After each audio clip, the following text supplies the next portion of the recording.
Welcome back to another episode of Infidelity Tales Lab. We're thankful for your continued viewership. Before we begin, tell us, where in the world are you watching from?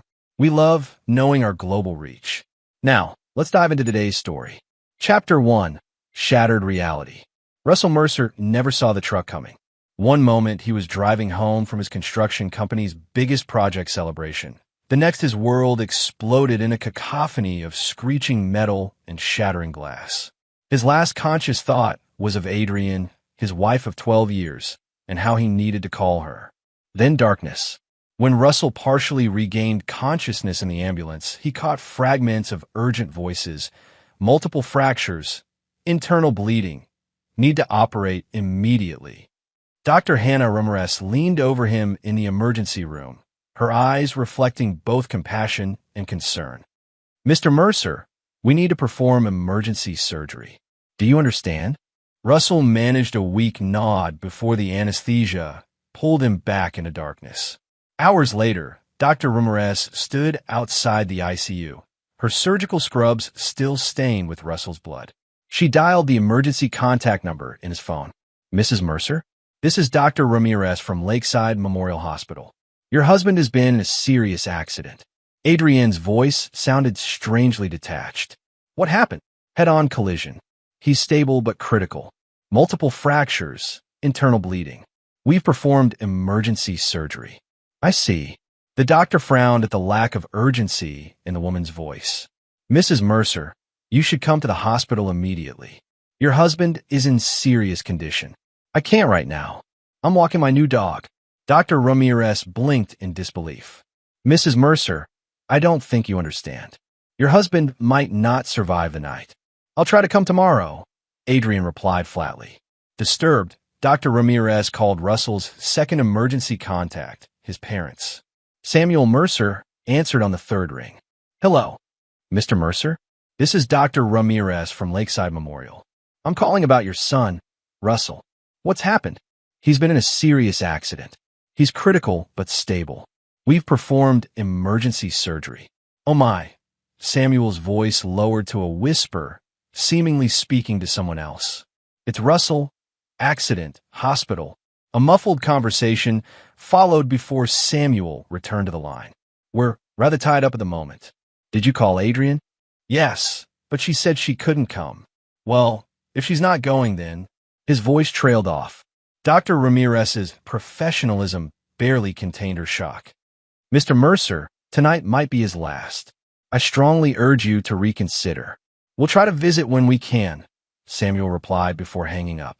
Dr. Ramirez stared at her phone in disbelief. In 15 years of medicine, she'd never witnessed such callousness from a family. Back in the ICU, Russell drifted in and out of consciousness for 3 days. On the 4th day, his eyes finally opened fully. "Where am I?" he rasped through parched lips. "Lakeside Memorial," Dr. Ramirez answered, checking his vitals. "You've been here 4 days, Mr. Mercer. You were in a serious accident. Did anyone—" Russell winced as pain shot through his chest. "Has anyone come to see me?" Dr. Ramirez hesitated, her clipboard clutched tightly. "I'm afraid not. We contacted your wife and parents immediately after your surgery." Russell's face remained unnervingly still, but something changed in his eyes. A spark extinguished, replaced by something darker. "I see," he said quietly. "Would you like me to call them again?" she offered. "No," Russell replied. His voice was calm, but carried a new edge that made Dr. Ramirez shiver involuntarily. "Instead, I'd like to speak with a lawyer." By the 6th day, Russell had regained enough strength to sit upright. He'd spoken at length with Olivia Blackwell, a sharp-eyed attorney who had taken detailed notes and left with a grim nod of understanding. That evening, Russell asked for a pad of paper and a pen. When Dr. Ramirez delivered them, she found him looking out the window, his profile carved in stone. "Thank you, doctor, for everything," he said without turning. "Especially for trying to get my family here." "I'm just sorry they haven't come," she replied. "I'm not," Russell said, his voice distant. "Not anymore." That night, Russell wrote throughout the darkness, his pen scratching across paper until dawn broke. On the 7th morning, Russell Mercer was gone. The bed was empty when a nurse entered for morning rounds. On the precisely made bed lay a sealed envelope with 3 names written on it: Adrian, Samuel, and Marilyn Mercer. Chapter 2. The Price of Betrayal. Adrian Mercer's new German Shepherd, Apollo, wasn't actually new. The dog had been a gift from Travis Redfield 6 months earlier, kept hidden at his lake house where Adrian spent more time than at her own home lately. While her husband Russell built his construction empire through grueling 18-hour days, Adrian had built a parallel life with Travis, a smooth-talking real estate developer who had initially approached her to get closer to Russell's business. "Did the hospital call again?" Travis asked, pouring Adrian another glass of wine at his sleek lakeside property. "3 times, she sighed, scrolling through her missed calls. "Russell's doctor sounds increasingly desperate." "You can't go," Travis reminded her, sitting beside her on his designer sofa. "We've talked about this. If Russell dies, we get everything," Adrian finished. "The house, the investments, the company." She took a long sip of wine. "His life insurance alone is $5 million. Travis smiled, planting a kiss on her neck. "And if he lives, then we stick to the plan. The divorce papers are ready. Between my lawyer and your connections with the judge, I'll get the majority stake in everything." "And his parents?" "They're on board. Samuel and Marilyn have always thought Russell married beneath himself anyway." Adrian laughed bitterly. "Once I convinced them that Russell's been hiding assets from them and refusing to help with their retirement, they were eager to support me." "The perfect trap," Travis murmured. What Adrian didn't know was that Travis had planned his own separate trap. Once the Mercer fortune was transferred to Adrian, he had arrangements to ensure she wouldn't enjoy it for long. The offshore accounts were already established in his name alone. Meanwhile, Samuel and Marilyn Mercer sat in their modest living room, reviewing financial statements Travis had accidentally left during his last visit, falsified documents showing their son had secreted away millions that should have gone to family investments. "I always knew success would change him," Samuel muttered, his face flushed with anger. "After everything we sacrificed."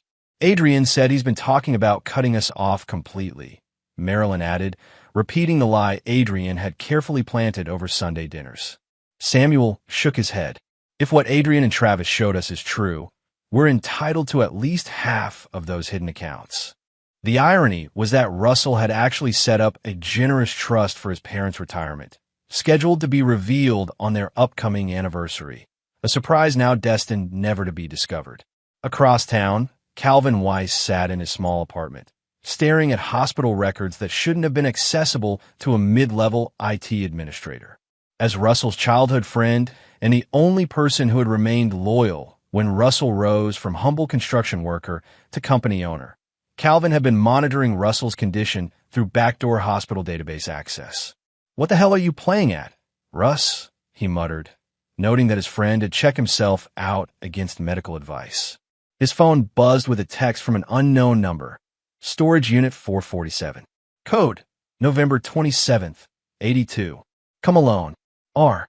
Calvin grabbed his keys immediately. The storage facility was on the outskirts of town.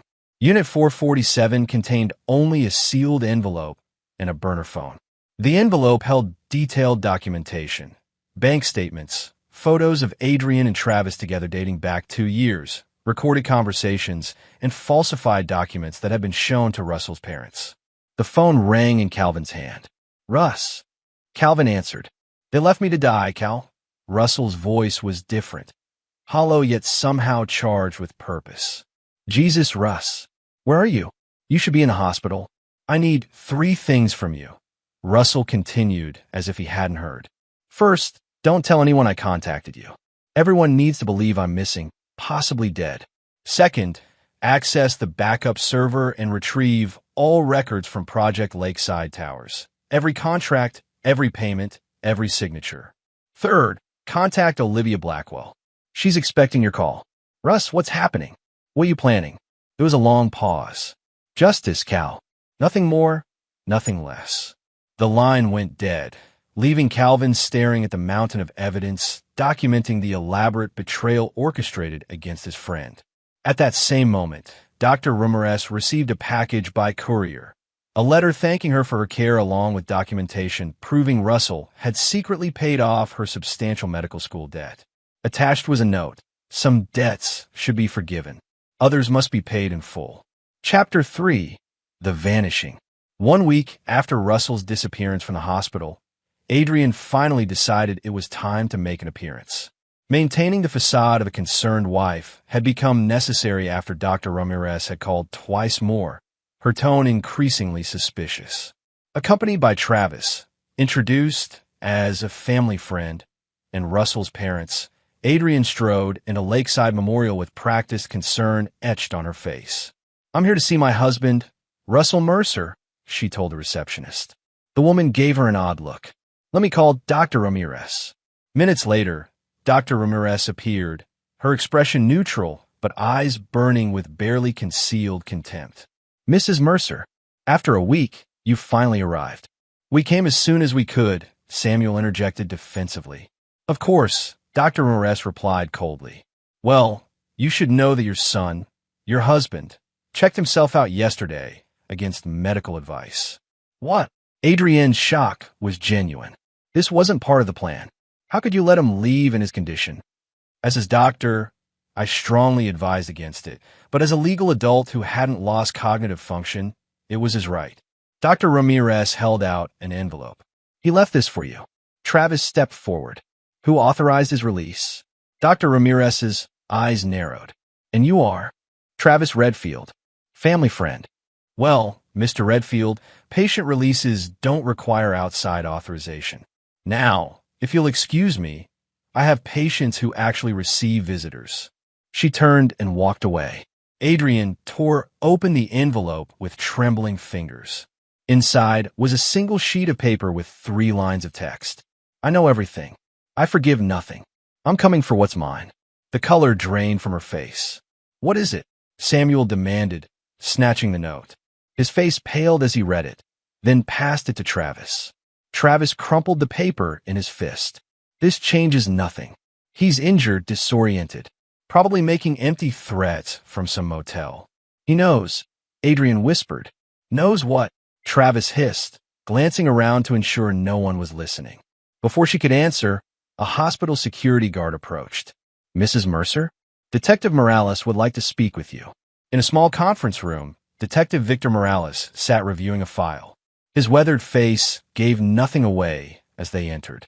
"Thank you for coming in," he said, not bothering to stand. "I have some questions about your husband's accident." "What about it?" Adrian asked, trying to keep her voice steady. "For one, why the vehicle that struck your husband's car was reported stolen just 1 hour before the accident, yet traffic cameras show it had been following Mr. Mercer for at least 3 days prior." Travis shifted uncomfortably. "Detective, what are you implying?" Morales ignored him, focusing on Adrian. "I'm also curious why phone records show you were in contact with a registered owner of that vehicle 6 times in the week before the accident." Adrian's careful composure cracked. "I want a lawyer." Interesting response to a simple question, Morales noted. "One more thing before you go. The hospital security cameras show a visitor to Mr. Mercer's room at 3 a.m. the morning he disappeared." He slid a grainy photo across the table. "Any idea who this might be?" The image showed a hooded figure whose face was carefully turned away from cameras. "No," Adrian whispered. "Curious, because the key card used to access the room at that hour was yours, Mrs. Mercer. The one listed in hospital records for family access, which you never used during visiting hours." Samuel and Marilyn exchanged alarmed glances. "I think we're done here," Travis announced, standing. "We'll have Mrs. Mercer's attorney contact you." As they left the hospital, Adrienne's phone chimed with a text message from an unknown number. "Check your joint accounts." With shaking hands, she opened her banking app. Every joint account had been emptied. The business accounts, investment portfolios, everything gone. "He's ruined us," she gasped. Travis grabbed her arm roughly. "Pull yourself together. This isn't over," but was only the beginning. That night, while Adrian and Travis frantically called banks and lawyers, Russell Mercer watched from a car across the street. Beside him sat Calvin, who handed him a tablet displaying security camera footage from inside Adrian and Travis's meeting at the lake house. "Everything's in motion," Calvin said. Russell's face, still bruised from the accident, revealed no emotion as he watched his wife and her lover panic. Good. Now we move to phase 2. Are you sure about this, Russ? There's no coming back from what you're planning. Russell turned to his friend, his eyes reflecting nothing but cold resolve. I died in that hospital room, Cal. What's left has only one purpose. He started the engine and drove away, leaving behind the last vestiges of the man he once was. Chapter 4. The Architect of Vengeance. 3 months vanished like smoke. Russell Mercer, legally declared missing and presumed dead after exhaustive but fruitless searches, had transformed himself in a remote cabin in the Montana wilderness. His body, once broken, had been rebuilt through relentless physical therapy and training. His mind, once clouded by betrayal, now operated with surgical precision. The cabin belonged to Dr. Leo Winters, a former military surgeon who specialized in helping people disappear. For a substantial fee, paid from one of Russell's hidden offshore accounts, Dr. Winters had provided medical care, a new identity, and total discretion. Your ribs have healed nicely, Dr. Winters observed during their final examination. The facial reconstruction, too. Your own mother wouldn't recognize you now. Russell touched the subtle changes to his jawline and cheekbones. That's the point. The voice modulator implant needs another week to fully integrate. Speak as little as possible until then. Russell nodded, studying his new reflection. Alexander Pierce stared back, a ghost created from forged documents and careful planning. The psychological adjustment is just as important, Dr. Winters cautioned. Revenge may feel righteous, but it consumes the vengeful first. I'm already consumed, Russell replied flatly. Ever since I woke up alone in that hospital. Meanwhile, Adrienne's life had collapsed into chaos. The investigation into Russell's accident had stalled, but never closed. Detective Morales made weekly calls with just one more question, each one digging deeper into her relationship with Travis. The financial devastation was total. Not only had the joint accounts been emptied, but Adrienne discovered Russell had secretly sold their house 2 weeks before his accident, with closing scheduled for next month. She would soon be homeless. Russell's construction company had undergone a mysterious restructuring one day before his accident, transferring controlling interest to a blind trust that even the company's attorneys couldn't penetrate. Travis, whose promises of security had evaporated when his access to Russell's wealth disappeared, had begun pulling away, making excuses to avoid her calls. Samuel and Marilyn Mercer faced their own reckoning. Their modest retirement savings had vanished, electronically transferred to an untraceable account after they'd been tricked into signing what they thought were insurance documents related to Russell's disappearance. Worse, they'd received anonymously delivered evidence suggesting that Adrienne had manipulated them with false information about their son. The documented trust fund Russell had actually created for them, which they'd never known about, had been dissolved upon his disappearance, the funds redirected to various children's charities. One day in late autumn, Calvin met a man called Alexander Pierce at an abandoned warehouse on the edge of town. Though Calvin recognized his childhood friend beneath the new face, he was stunned by the transformation. Jesus, Russ, you look dead. Russell finished with a voice that sounded nothing like his former self. Good, because Russell Mercer no longer exists. Calvin handed over a thick file. Everything you asked for.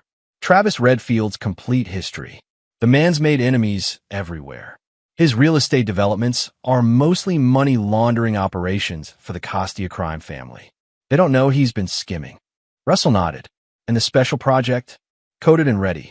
Once activated, it'll unravel everything Travis has built, piece by piece. Adrienne, Calvin hesitated. She's desperate, about to be evicted. She's been trying to access Russell's life insurance, but without a body. And my parents? They know they were manipulated. They've been trying to reach out through official channels, claiming they have information about your disappearance. Russell's expression remained impassive. Too late for regrets. What about Sophie? Calvin asked cautiously. At the mention of Travis's ex-wife, Russell's composure flickered momentarily. Is she still willing to help? More than willing. After what Travis did to her and her daughter, She's been waiting 3 years for this opportunity. Russell checked his watch. It's time to bring our players together. Activate the program tonight. And Calvin? After this meeting, Alexander Pierce never knew Russell Mercer. Remember that. That night, an anonymous email reached the Costia family's leadership, revealing Travis's embezzlement with documented proof. Simultaneously, the algorithm Calvin had designed began systematically attacking Travis's financial infrastructure, freezing accounts, exposing hidden transactions, and triggering automatic audits. By morning, Travis Redfield would be a marked man from multiple directions. And Russell, now Alexander Pierce, would be waiting. Chapter 5. Wheels Within Wheels. The Ashford Hotel's presidential suite offered a perfect vantage point. From his windows, Russell could see both Travis's penthouse apartment and the offices of Redfield Development. Between sips of black coffee, he watched the chaos unfold through high-powered binoculars. Men in dark suits, Costia enforcers, entered the building at 9:17 a.m. They emerged 20 minutes later without Travis, who had apparently fled minutes before their arrival. Russell's phone vibrated with updates from the sophisticated tracking system he'd established. Travis had withdrawn emergency cash from a bank across town and was now heading toward the lakeside property where he'd conducted his affair with Adrian. Everything proceeding exactly as calculated. A soft knock at the door broke his concentration. He admitted Sophie Redfield, Travis's ex-wife, a woman whose elegance masked a steely resolve forged through suffering. "He's running," Russell informed her, returning to the window. "As predicted," Sophie replied, setting down her designer bag. "The offshore accounts? Already frozen. My algorithm triggered fraud alerts across 6 countries simultaneously." Russell turned to face her. "Are you prepared for your part?" Sophie's eyes hardened. "After Travis bankrupted me, denied my daughter her medical treatments, and left us with nothing, I've been preparing for 3 years." Russell nodded, remembering why he'd chosen her as an ally.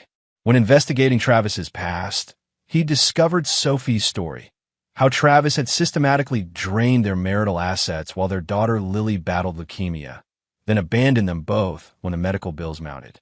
"Your daughter?" Russell asked. A rare smile softened Sophie's features. "Remission for 16 months now, thanks to the anonymous donor who covered her treatment." Russell nodded slightly.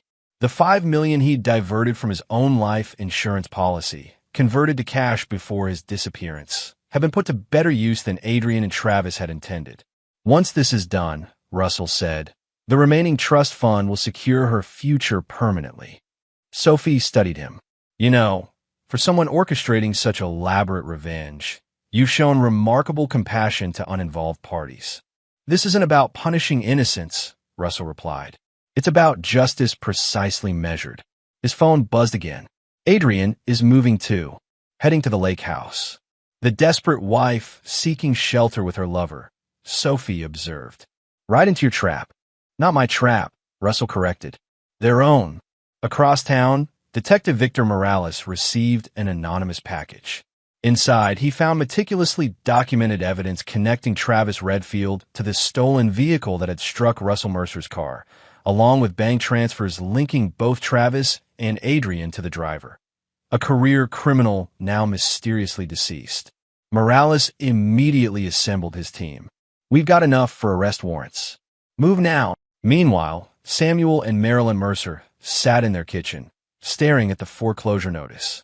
Their modest home, once fully paid for, had been remortgaged using documents they'd signed without reading.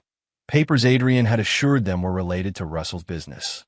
"We've lost everything," Samuel whispered, his hands trembling. "Our son, our home. We deserve it," Marilyn replied, tears streaming down her face. "We abandoned him when he needed us most." The doorbell rang. Outside stood Olivia Blackwell, Russell's attorney. "Mr. and Mrs. Mercer," she said crisply, "I need to discuss your son's estate." At the lake house, Travis threw clothes haphazardly into a suitcase while Adrian watched from the doorway. "You're just leaving?" she asked incredulously. "What about me?" "Wake up, Adrian," Travis snapped. "It's over. Whatever Russell did before disappearing, he's burned us both. The Costias want my head. The feds are freezing my accounts. I have maybe an hour before this place is swarming with either gangsters or FBI. We can fix this, Adrian pleaded. We still have a lake house, my jewelry. Travis laughed bitterly. You think I put this place in my name? It's owned by a shell corporation that's probably being dismantled as we speak. As for your jewelry, he went to a painting on the wall, swung it aside to reveal a safe, and entered the combination. It was empty. What the hell? He muttered, frantically searching the void. Instead of valuables, he found a single note. Did you really think I wouldn't have contingencies? Travis staggered backward. Impossible. The sound of approaching vehicles drew them both to the window. 3 black SUVs and 2 police cruisers rolled up the driveway. Run!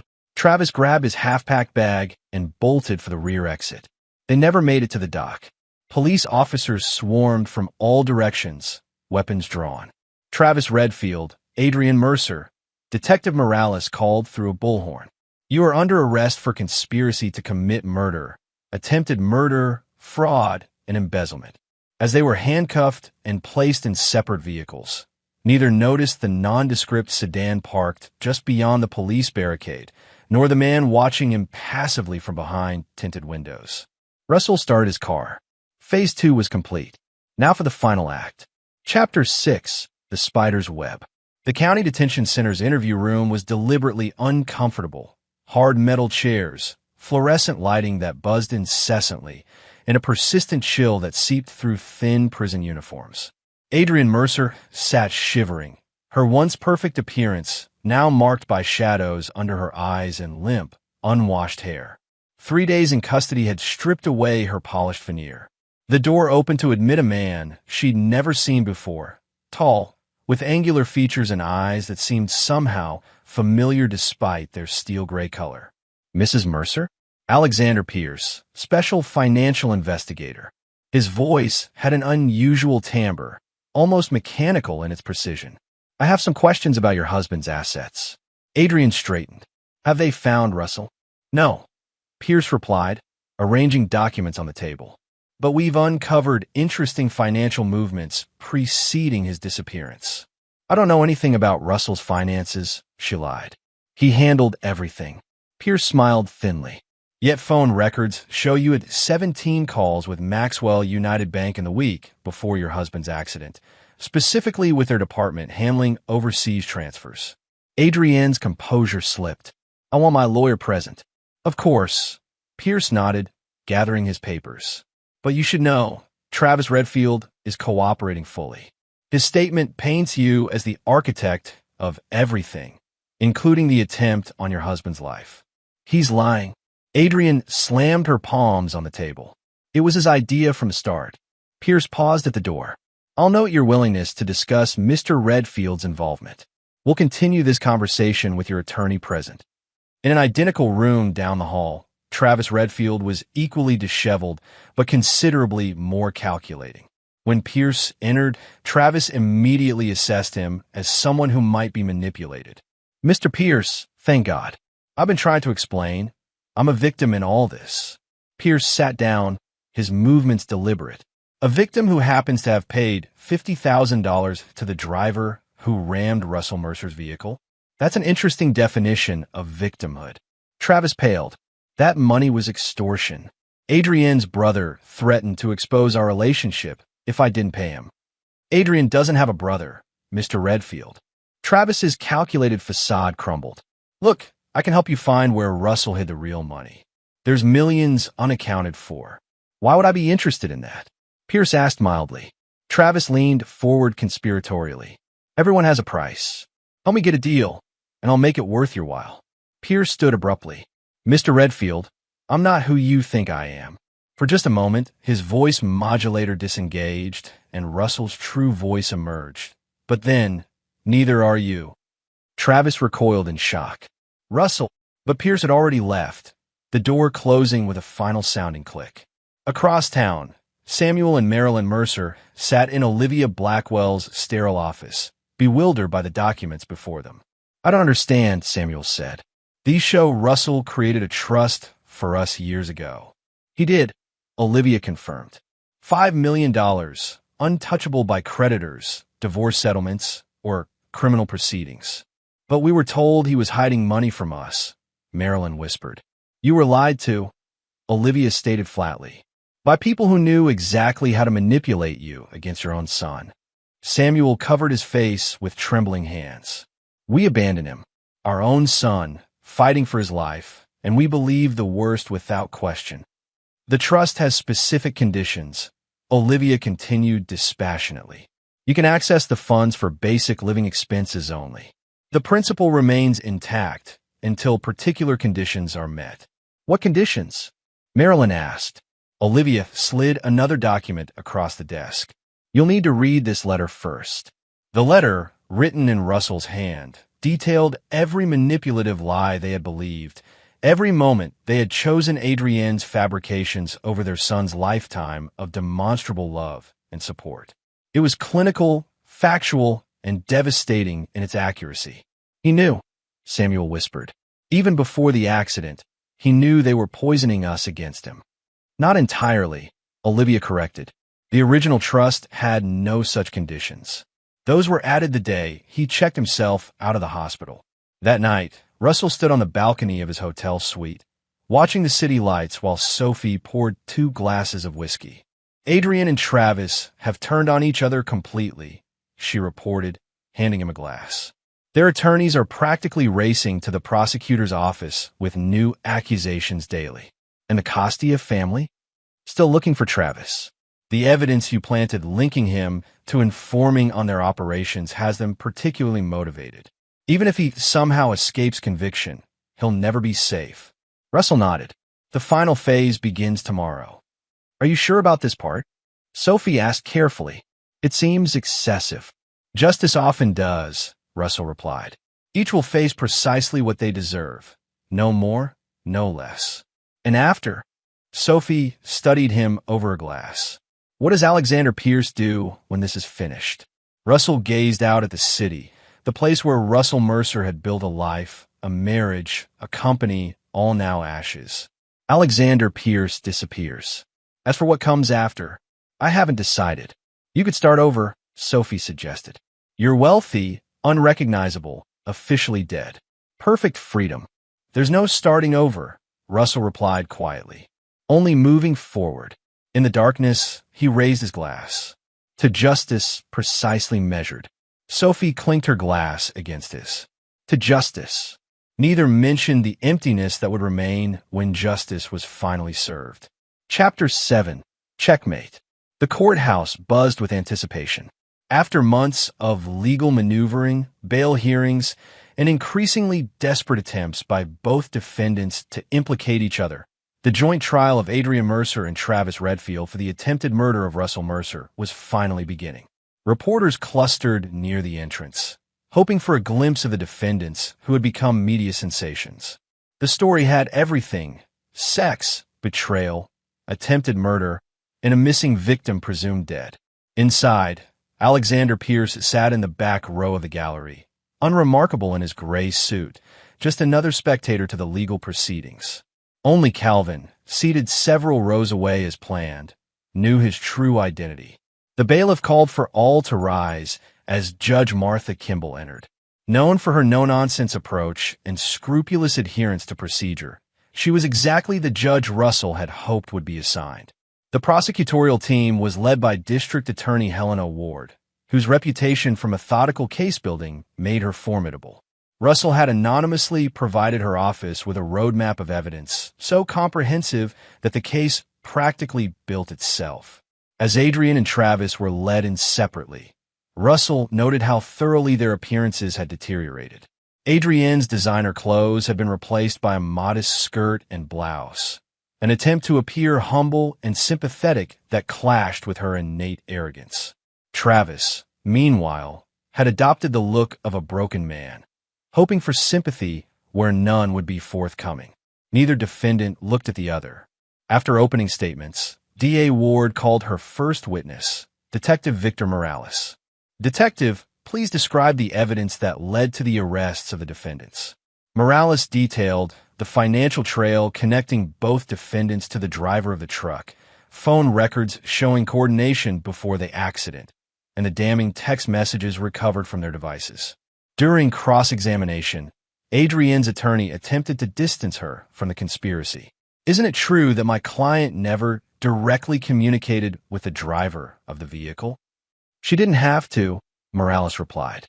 Mr. Redfield served as the intermediary, but Mrs. Mercer's phone records show she was the one who researched Russell Mercer's route that day, traffic patterns, and even the specific intersection where the collision occurred. Travis's attorney tried a different approach. "Detective, isn't it possible that someone else orchestrated these events to frame my client?" "We follow the money, sir," Morales replied flatly. "Unless your client is claiming someone forced him to withdraw $50,000 in cash, hand it to the now-deceased driver, and then send a text saying it's done immediately after the collision. No, there's no plausible alternative explanation." By day's end, Russell observed the jury's expressions. They were already convinced of guilt, and the trial had barely begun. Outside the courthouse, Samuel and Marilyn Mercer faced a barrage of reporters' questions. They'd attended despite not being called as witnesses, dressed in somber clothes that spoke of mourning. "We trusted the wrong people," Samuel stated, his voice breaking. "We failed our son in the worst possible way. We just pray that wherever Russell is, if he's still alive, he can find it in his heart to understand our terrible mistake," Marilyn added, tears streaming down her face. Russell watched from his car, unmoved. Their remorse changed nothing. That evening, a package was delivered to Adrienne's attorney, an unmarked envelope containing photographs of Adrienne meeting with known members of the Costia family months before Russell's accident, along with bank statements showing payments that aligned perfectly with the timeline of the conspiracy. Simultaneously, Travis's attorney received similar documentation showing his client had been embezzling from the Costia family's legitimate businesses for years, information that would certainly reach the crime family through the attorney's known connections. The message was clear. Neither defendant would escape justice, either through legal channels or otherwise. Back in his hotel suite, Russell reviewed the next day's evidence with Sophie. "D.A. Ward will introduce the life insurance policy tomorrow," Sophie noted, scanning the court schedule. $5 million with a double indemnity clause for accidental death. 10 million reasons for murder, Russell observed, plus control of the company and assets worth another 30 million. "Speaking of which," Sophie said, handing him a tablet, "the restructuring is complete. Mercer Construction now officially belongs to the Employee Ownership Trust. 300 employees now have guaranteed jobs and profit sharing for life." Russell nodded with satisfaction. His company, built from nothing with his own hands and determination, would survive him, benefiting those who had actually contributed to its success. "And my parents' situation?" As instructed, they've been informed that they'll lose the house but can relocate to the managed senior living facility, with expenses covered by the trust. They'll be comfortable but never wealthy. Their monthly allowance will require community service hours to maintain. "Perfect," Russell said. "Justice precisely measured." "There's something else," Sophie added hesitantly. "Dr. Ramirez has been looking for you, or rather, for Russell Mercer. She's convinced you're alive." Russell's expression didn't change. "She has good instincts. Should we be concerned?" "No. After tomorrow, it won't matter who knows the truth." Sophie studied him carefully. "You're planning something beyond what we've discussed." Russell merely smiled. "Get some rest, Sophie. Tomorrow will be eventful." That night, alone in his suite, Russell opened a small box containing a simple gold wedding band, his own, removed at the hospital and recovered by Calvin. He turned it in his fingers, remembering a different life, different dreams. Then he closed the box and set it aside. Tomorrow would bring an end to Russell Mercer's story, one way or another. Chapter 8. The Dead Man's Hand. The courtroom fell absolutely silent as the prosecution called its surprise witness on the third day of trial. The state calls Alexander Pierce. Russell walked confidently to the witness stand, feeling Adrienne and Travis's confused stares. Neither had connected him to their ongoing destruction.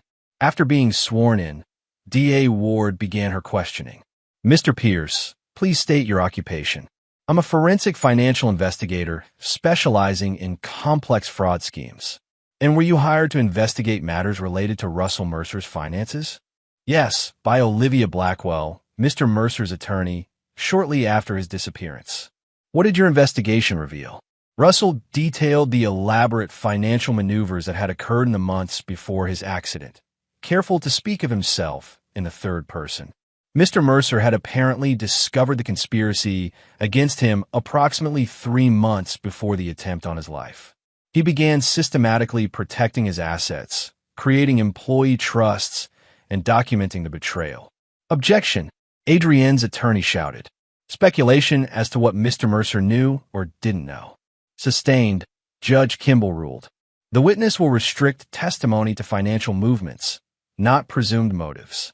DA Ward adjusted seamlessly. Mr. Pierce, did you find evidence of financial transactions between the defendants and other parties relevant to this case? Yes, Russell replied. Mrs. Mercer conducted multiple meetings with insurance representatives to verify the double indemnity clause would pay out for a vehicular accident. Mr. Redfield made cash withdrawals totaling exactly the amount paid to the driver of the truck. Additionally, both defendants began liquidating Mr. Mercer's assets even before the accident occurred. He continued methodically outlining the conspiracy, watching the jury's expressions harden with each revelation. Adrienne seemed paralyzed in her seat, while Travis whispered frantically to his attorney. During cross-examination, Travis's attorney attempted to undermine the testimony. Mr. Pierce, isn't it convenient that you've appeared with this information after Mr. Mercer vanished? How do we know you aren't involved yourself? A reasonable question, Russell acknowledged, which is why all evidence has been independently verified by Detective Morales' team and 3 separate forensic accounting firms. And how did you come by this information so easily when police investigators initially found nothing suspicious? Russell smiled slightly. I never said it was easy, but motivated individuals often find what unmotivated bureaucracies miss. The attorney changed tactics. Have you ever met Russell Mercer? A moment of absolute silence filled the courtroom. Yes, Russell replied calmly. I have. The courtroom erupted. Judge Kimball banged her gavel repeatedly. Order. Mr. Pierce, are you claiming Russell Mercer is alive? I'm claiming I met with him, Russell clarified. Whether he remains alive is a separate question. DA Ward, who had been briefed on this possibility, quickly intervened. Your Honor, we have additional evidence to present regarding Mr. Mercer's current status. She produced a sealed envelope. This was delivered to my office this morning with instructions to open it only during today's proceedings. Judge Kimball accepted the envelope and broke the seal. Her expression remained professional, but her eyes widened slightly as she reviewed the contents. Counselors approached the bench. After a heated sidebar discussion, Judge Kimball addressed the courtroom. We'll take a 30-minute recess. Bailiff, secure the defendants and clear the courtroom. As Russell walked out, he caught Dr. Ramirez's gaze from the gallery. She studied him intently, a flash of recognition crossing her face before she nodded almost imperceptibly. During the recess, Samuel and Marilyn Mercer were escorted to a private conference room where Olivia Blackwell waited. What's happening? Samuel demanded. Your son left specific instructions, Olivia explained, for various scenarios. One of them is unfolding now. Russell is alive, isn't he? Marilyn whispered. Olivia's expression gave nothing away. In the next hour, everything will be resolved. How that resolution affects you depends entirely on Russell's final decision. When court resumed, the tension was palpable. Judge Kimball addressed the packed courtroom. Based on evidence just presented to this court, I am calling a witness not on the original list. The court calls Russell Mercer. The gallery erupted again as the rear doors opened. Russell, not Alexander Pierce, but Russell Mercer, walked down the center aisle. Adrienne clutched the defense table, her face ashen. Travis looked as though he might vomit. Russell had reversed the subtle facial modifications, removed the voice modulator, and dressed in the exact suit he'd worn the day of his accident. The effect was deliberately theatrical, a dead man walking. After being sworn in, he faced the stunned courtroom. Yes, Your Honor, I am Russell Mercer. Mr. Mercer, Judge Kimball said carefully, "Can you explain your apparent death and disappearance?" When I woke in the hospital after the attempt on my life, I discovered my wife, her lover, and my parents had all abandoned me to die. Upon investigation, I uncovered their conspiracy against me. Rather than confront them directly, I chose to disappear and allow justice to unfold naturally. And Alexander Pierce? A necessary disguise to complete my investigation safely. D.A. Ward, recovering her composure, approached the witness stand. "Mr. Mercer, are you prepared to testify regarding the conspiracy against your life?" "I am." For the next 2 hours, Russell methodically detailed every aspect of the plot: dates, times, recorded conversations, bank transfers, meetings, all documented with evidence already entered into the record. Throughout his testimony, he never once looked at Adrian, Travis, or his parents. They were simply facts in his narrative, objects rather than people. When Travis's attorney began his cross-examination, his approach was desperate. "Mr. Mercer, isn't this elaborate disappearance and reappearance simply a publicity stunt to destroy my client's reputation?" "Mr. Redfield destroyed his own reputation when he conspired to murder me," Russell replied evenly. "I merely ensured the truth would be discovered. But you deceived the court by testifying as Alexander Pierce." "I testified truthfully in both identities. The name changed, the facts did not." Adrian's attorney attempted a different strategy. "Mr. Mercer, isn't it true that you were emotionally abusive to my client, leading her to seek comfort elsewhere?" For the first time, Russell turned to look directly at Adrian. "Is that your defense? That I deserve to be murdered because I worked long hours building a company that provided your luxury lifestyle?" Adrian couldn't meet his gaze. By day's end, both defense teams were in shambles. The jury would clearly convict on all counts. As court adjourned, Russell was escorted out under heavy security. In the hallway, he finally came face to face with his parents. "Russell," his father began, tears streaming down his face. "Son, we don't," Russell interrupted, his voice devoid of emotion. "You've received the terms of the trust. That's all you'll ever get from me. We know we don't deserve forgiveness," his mother whispered. "But please." "You're right," Russell cut her off. "You don't deserve forgiveness. When I was fighting for my life, you chose to believe the worst of me based on nothing but the word of a woman you barely knew. There's nothing left to discuss." He walked past them without another glance, leaving them sobbing in the hallway. Outside, Dr. Ramirez waited by his car. "I knew it was you," she said quietly. "Your eyes. They didn't change." Russell nodded. "Thank you for trying to get them to come. It revealed who they truly were." "What happens now?" she asked. "Justice," Russell replied. "Then I disappear again, permanently this time." Dr. Ramirez studied him carefully. "The man I treated wouldn't throw away his life for revenge." "That man died in your hospital," Russell said. "What remains is only his purpose." He got into his car and drove away, leaving the doctor standing alone on the courthouse steps. Chapter 9. Ashes and Legacy. The verdicts were unanimous and delivered without recommendation for mercy.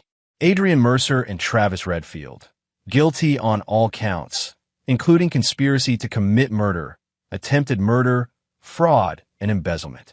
The sentences, 25 years to life for each defendant, with no possibility of parole for 20 years. Russell observed from the gallery as they were led away in handcuffs. Adrian sobbing uncontrollably, Travis ashen-faced and trembling. Neither looked in his direction. Outside the courthouse, reporters swarmed around Russell, shouting questions. "Mr. Mercer, how does it feel to see justice served? Will you reclaim your company now? What about your parents? Will you reconcile?" Russell faced the cameras calmly. "Justice has been served according to the law. As for what comes next, Russell Mercer died in that hospital room. The man standing before you is merely executing his final wishes." With those cryptic words, he pushed through the crowd to where Calvin waited with the car. "It's done," Calvin said as they drove away. "Almost," Russell corrected. "One final piece remains." That evening, a private gathering took place at Mercer Construction headquarters. 300 employees filled the main floor, anxiety evident on their faces. Rumors of the company's fate had spread following the trial's conclusion. Russell stood on a small platform, facing the people who had helped build his success. "You've all heard the verdict," he began. "What you haven't heard is what happens to this company, to your jobs and futures." He gestured to Olivia, who distributed documents to department heads. Effective immediately, Mercer Construction becomes Mercer Employee Trust. Each of you now owns a stake proportionate to your years of service. The company cannot be sold, broken up, or taken public. It belongs to those who built it, to you. Stunned silence gave way to applause, then to tears and cheers as the implications sank in. "I built this company from nothing," Russell continued, "and despite attempts to destroy it, it will outlive me, providing security for your families for generations." "What about you, boss?" called Luis Martinez, his foreman of 10 years. "I won't be staying," Russell replied simply. "My work here is finished." After the celebration, Russell met Sophie at the airport. Her daughter Lily waited in a private lounge, a cheerful 7-year-old showing no signs of her previous illness. "The trust is established," Russell confirmed. "Her medical care is guaranteed for life, and her education fully funded." Sophie squeezed his hand. "You've given us our lives back. What will you do now?" Russell gazed out at the darkening sky. "Disappear. Alexander Pierce has a new identity and passport waiting in Geneva." "That sounds lonely," Sophie observed. "It's what's left," Russell replied. They said their goodbyes, and Russell watched as Sophie and Lily boarded their flight to a new life in California. Later that night, Russell returned to his hotel suite for the final time. On the desk lay the last element of his plan, a sealed letter addressed to Dr. Ramirez, along with documentation transferring a substantial donation to the hospital's trauma center. The letter was simple. "Dr. Ramirez, you once said the man you treated wouldn't throw away his life for revenge. You were right. Revenge was never the goal. Justice was. Now that justice is served, Russell Mercer can truly rest. What rises from those ashes is for me alone to determine. Perhaps someday, in a different place, a better man might emerge. Thank you for being the only one who cared whether I lived or died. That mattered more than you'll ever know. R." Russell sealed the envelope and placed it in the hotel's overnight mail. At dawn, he boarded a private flight using his Alexander Pierce passport. By the time the sun set, he had already crossed an ocean, leaving behind the ashes of his former life. 6 months later, a man calling himself Richard Miller opened a small architectural consulting firm in a coastal Portuguese town. He lived simply, worked diligently, and kept to himself. Local residents noted his generosity to children's causes and medical charities, but respected his privacy. If he sometimes stood on his balcony at night, staring at the ocean with eyes that reflected old pain and new purpose, no one was close enough to notice. Russell Mercer had kept his vow. He had forgiven nothing and no one who had betrayed him. Justice had been precisely measured and delivered without mercy. But perhaps, in time, Richard Miller might learn something Russell Mercer never could: how to build a life focused on creation rather than retribution, on future rather than past. That, however, would be a different story. And there you have it. Another story comes to an end. What did you think? I'd love to hear your thoughts in the comments below. If you enjoy this story, consider joining our community by subscribing. It means the world to us. For more stories like this one, check out the recommended videos on screen. And I'll see you there.